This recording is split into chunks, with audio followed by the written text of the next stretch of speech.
What are the risks of buying off the plan? Now, I want to say up front that I'm not a fan of buying off the plan because there are a huge number of risks, and it really bothers me that a succession of federal and state governments continue to encourage first home buyers and mum and dad investors to buy off the plan just so that they can stimulate the construction industry. Now that I've got that off my chest, here are 3 big risks that you need to be aware of when buying off the plan. The first risk is that you can't settle.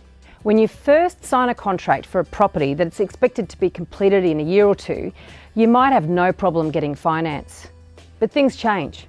And in recent years, APRA has forced the banks to tighten up their lending practices, which means that a lot of buyers have not been able to settle on their apartments. Now, the issue here is twofold. Firstly, there's an opportunity cost. If they bought an established property originally, instead, they could have secured an asset and possibly enjoyed capital growth in the meantime.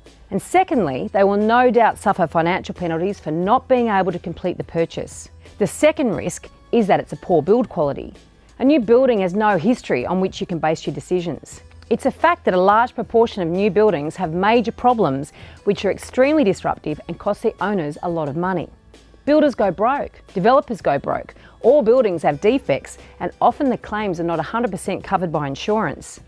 There's often litigation. It can take years for repairs to be addressed. This can be very stressful if you're living in the property, and if you're an investor, you might find that tenants won't stick around or they want a substantial rent reduction for the inconvenience. The third risk is that you will lose money. Now, research has shown that more than 50% of new apartments bought and resold between 2011 and 2016 in Melbourne sold at a loss. And in Brisbane and Sydney, off-the-plan apartments grew in value at a markedly slower rate than older apartments over the same period of time. Now, why is this? Firstly, you're paying a premium when you buy brand new. It's like a new car. The minute you drive it out of the showroom, you've lost some money. And it can take a number of years before the property is worth what you paid for it.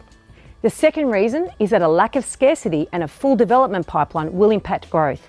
If you are buying a boutique apartment in an established area, this might not be an issue. But if you are buying in stage 1 of a new land release, you could be in for years of stagnant or negative growth. Now, these are not the only risks, but they are biggies. And I really encourage you to look instead at existing apartments.